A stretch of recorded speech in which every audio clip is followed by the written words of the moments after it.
Hello and welcome to The Doctor is In, your daily guide to virtual care in this time of the coronavirus.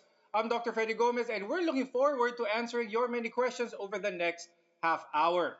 So, the implementation of the Enhanced Community Quarantine or ECQ last March was meant to contain the spread of COVID-19.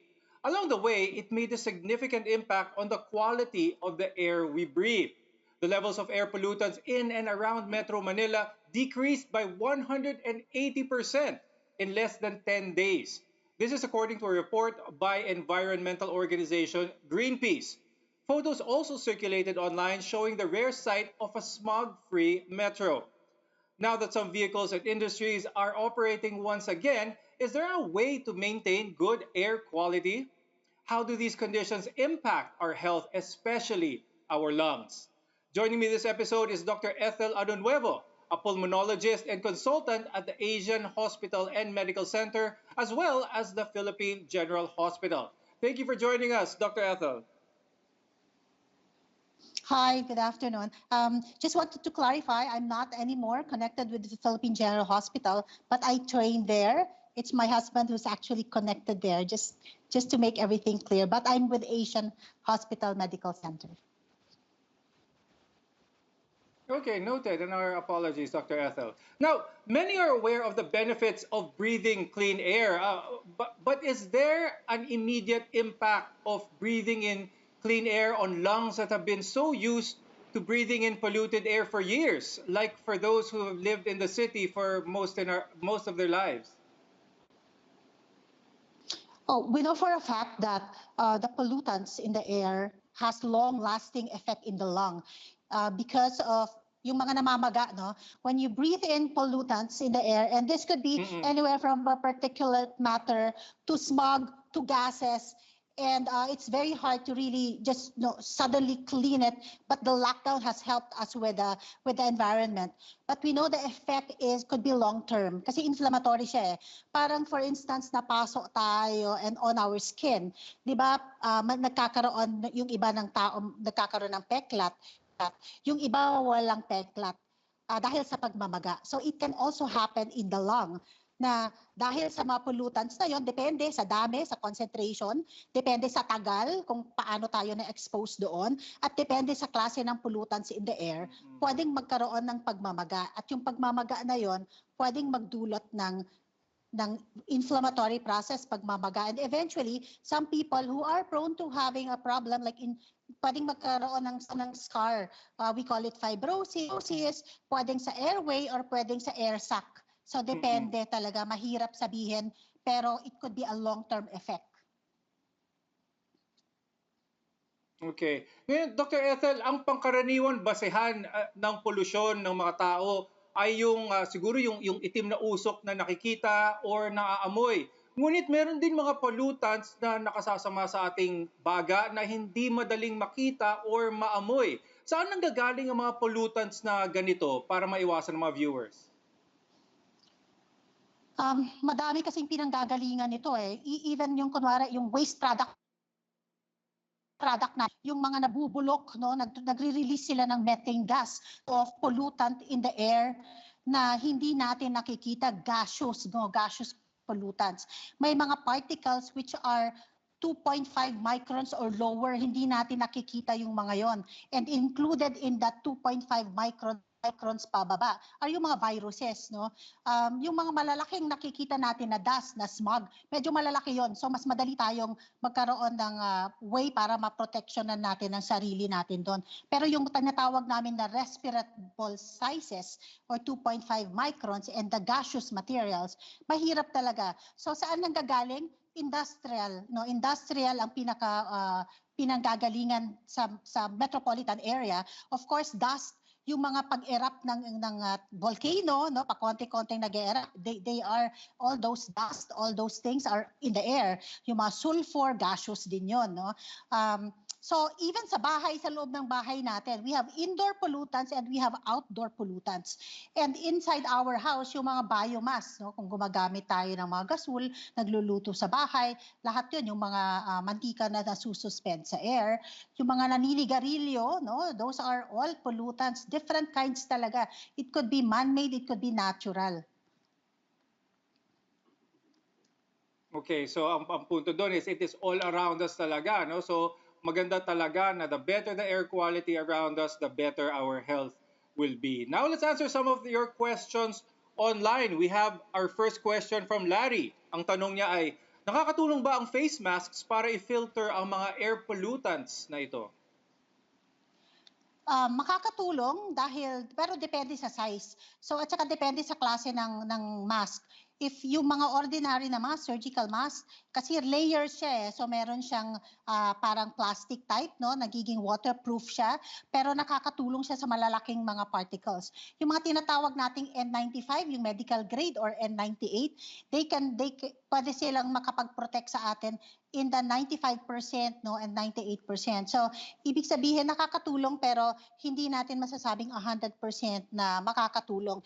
It's still better na hindi lang mask yung protection natin but we do something about yung environment and kasama doon yung urban planning, kasama doon lahat tayo dapat nagtutulong-tulong para hindi lang personal yung protection natin using mask pero yung parang pangkalahatan yung gagawin natin. But yes, nakakatulong yung mask na yan. Okay. So kung malalaking particles, yes. Okay, and we will answer more questions by our viewers after this short break. So coming up, we will actually dissect how air pollution actually causes damage to a person's lungs. Stay tuned for that. You're watching The Doctor Is In on CNN Philippines. Amid the darkness, look on the bright side. The coronavirus is particularly deadly among older people. But look, this 95-year-old man is back home resting after he recovered from COVID-19. He's now one of the many faces of hope, and he's an inspiration for the country and the rest of the world. A newlywed couple proves that love conquers all. Jim and Jera tied the knot at a hospital in Bacolod City. They were planning to get married earlier this year, but the pandemic forced them to postpone it. So they chose to say their I do's in the hospital where Jera works as an office staff. But they still followed safety guidelines during the ceremony. They just took off their face masks when they kissed to seal their vows. Stars are shining bright during this time of COVID-19. Actress Angel Locsin raised close to 11 million pesos for her campaign called United We Stand PH. She provided sanitation tents to 69 hospitals to help them with the overcrowding problem. Mr. Pure Energy singer-songwriter Gary Valenciano raised more than 1 million pesos for communities in need. Valenciano is among musicians who are taking part in the online concert series Bayanihan Musikahan. The goal is to help frontline medical workers and families who are affected by this global pandemic. As bad as the situation may be, it's bringing out the best in a lot of people. That's something that I also salute, the heart of the Filipino to help other Filipinos. I'm Ria Tanwat Cotrillo, CNN Philippines.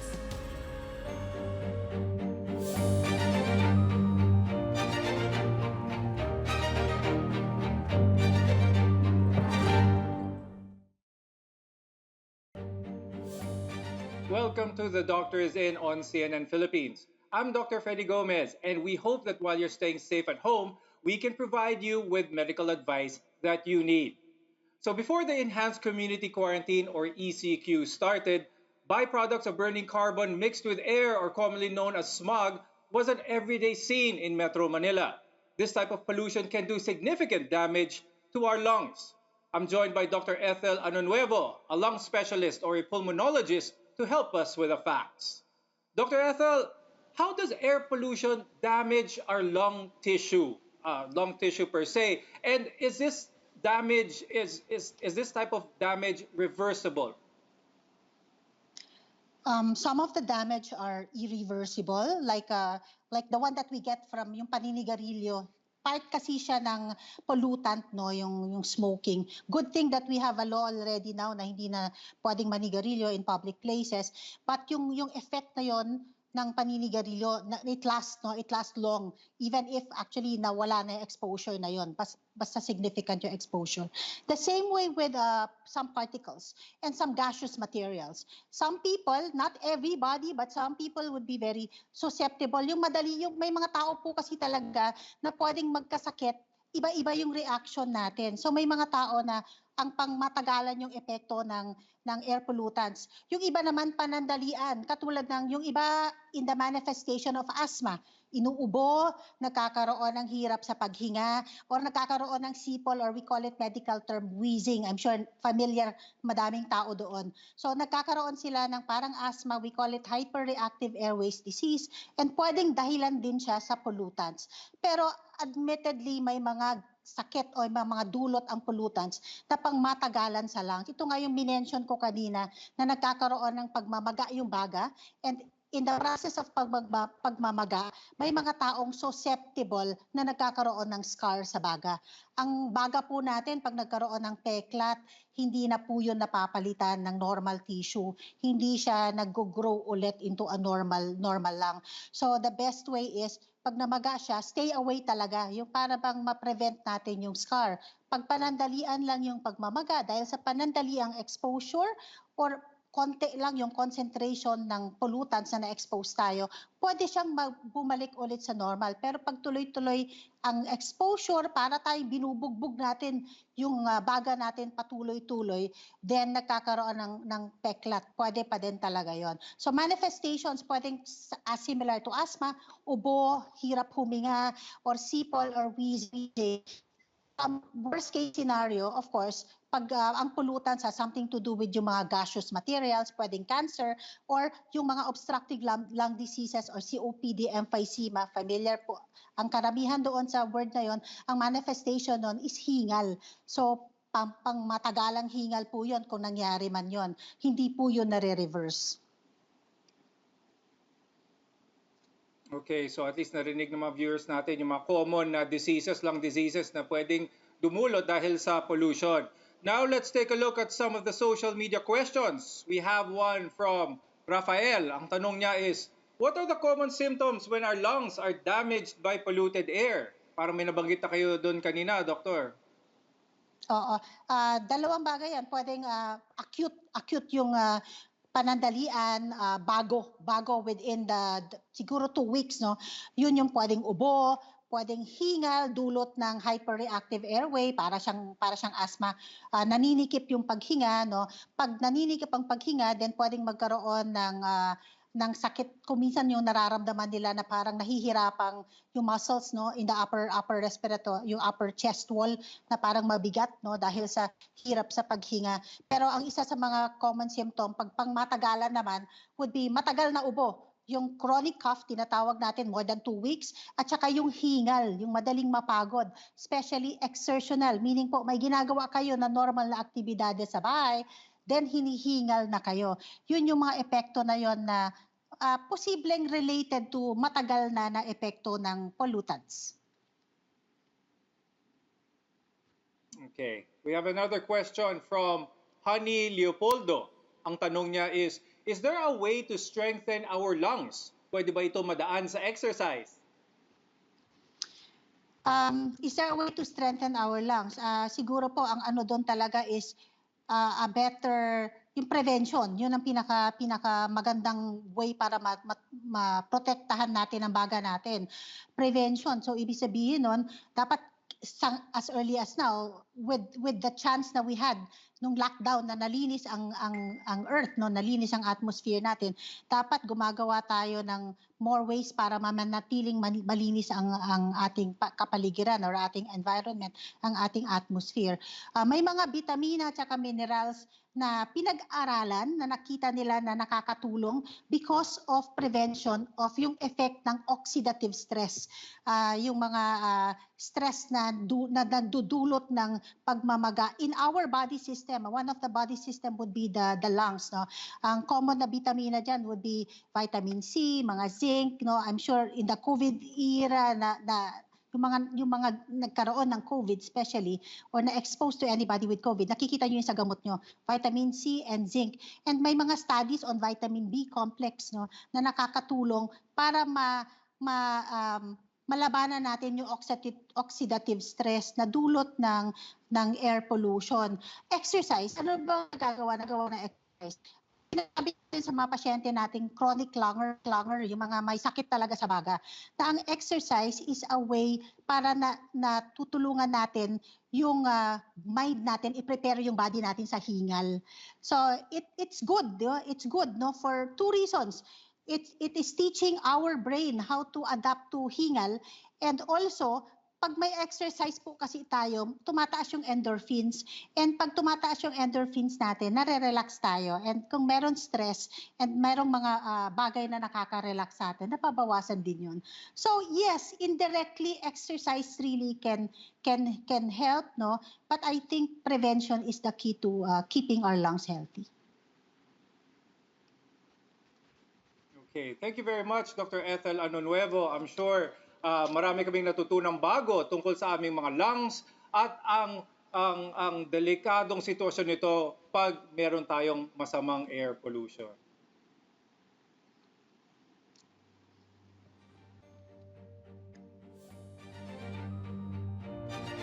Okay, and still to come, we'll pause for a quick break, but we will discuss when we come back how you can be part of the solution in improving air quality. The doctor is in on CNN Philippines. We'll be right back.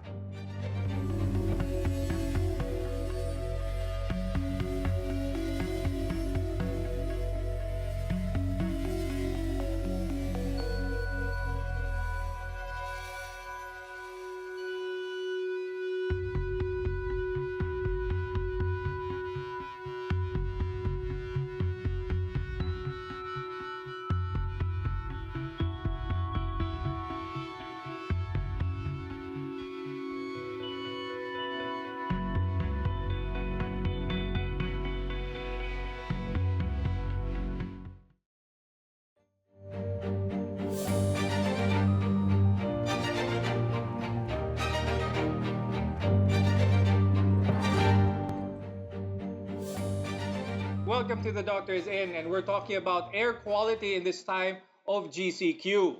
How can we maintain clean air and prevent air pollution, lalo na ngayon na marami sa atin ay balik trabaho na? Attorney Avril De Torres is a program head of the Center for Energy, Ecology and Development, and she joins me to answer your questions. Thank you for joining the program, Attorney De Torres. Thank you for having me, Dr. Freddie.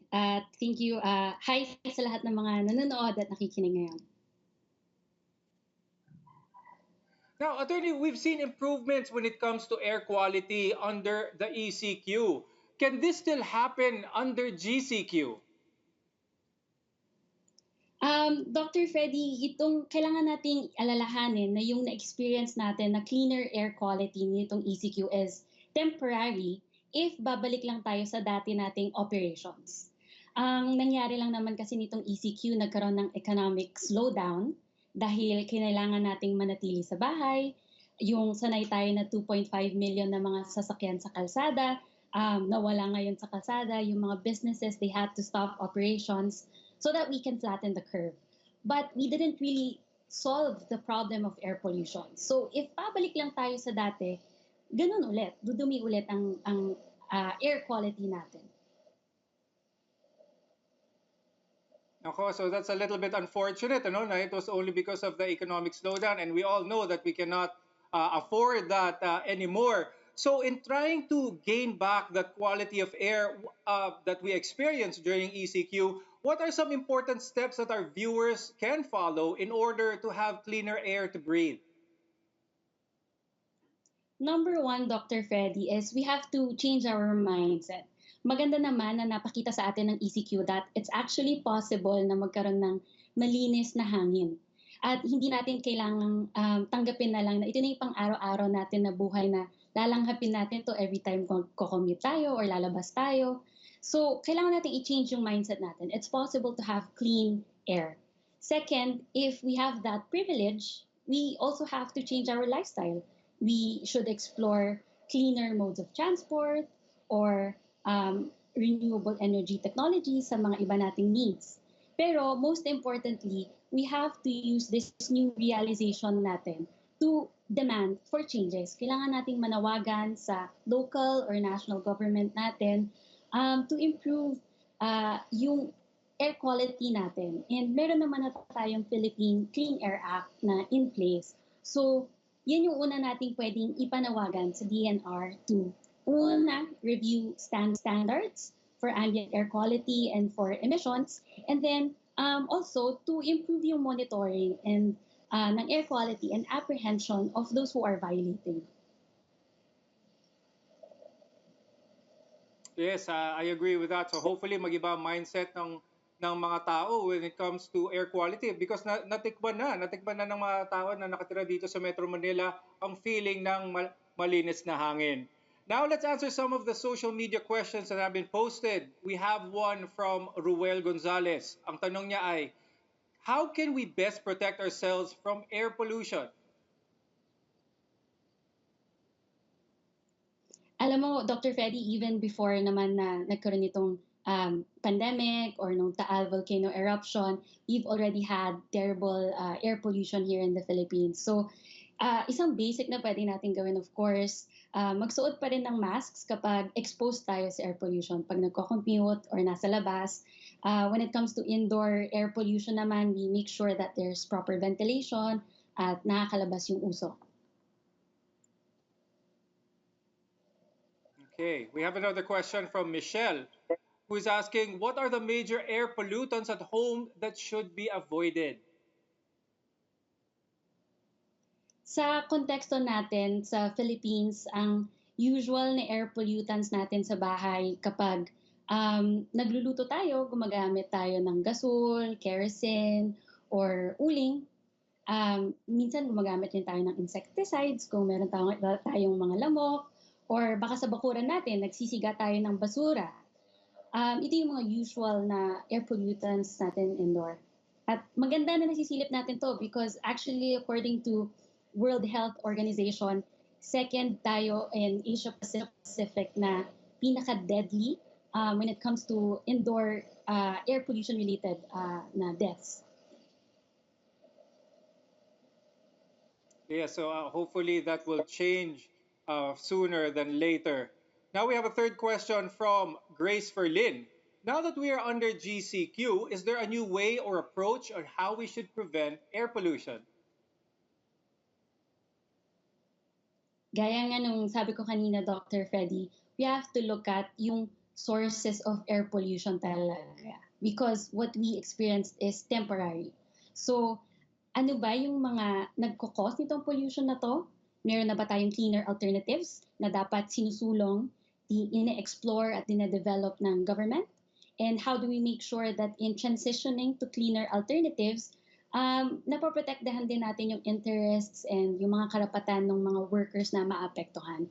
At syempre, kailangan yung, again, pag-monitor ng air quality, pag-monitor ng mga nagva-violate at pag-make sure na na-apprehend yung mga nagva-violate.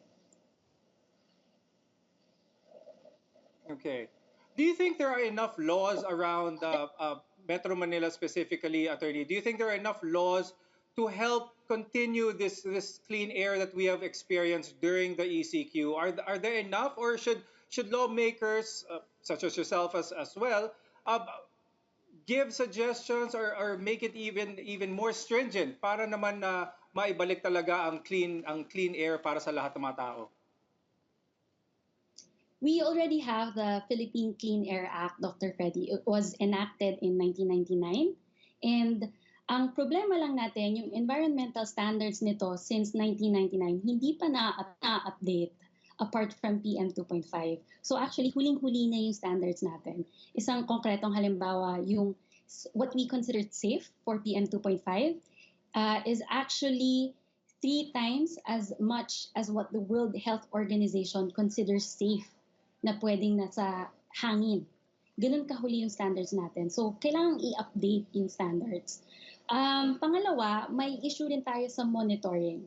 According to the DNR's report, only a quarter ng air quality monitoring systems nila ang functional. The rest need repair or need to be recalibrated. So, poor implementation then, apart from outdated standards. Bukod doon, if we want to adopt cleaner modes of transport, then kailangan may infrastructure din tayo dyan. Kailangan safe ang bike lanes, kailangan naman may shade tayo para hindi tayo masyado naiinitan. And I know that there are already pending bills in Senate and also in the House of Representatives for providing for safe pathways para sa mga nagbabicycle at mga pedestrians. Okay. Thank you very much, Attorney De Torres, for joining us today. Your insights have been very helpful. Thank you, Dr. Freddie. And thank you all for joining us. And thank you also for the questions you have sent. Please do join us again tomorrow at 3:30 p.m. on The Doctor Is In. I'm Dr. Freddie Gomez. Stay safe, everyone.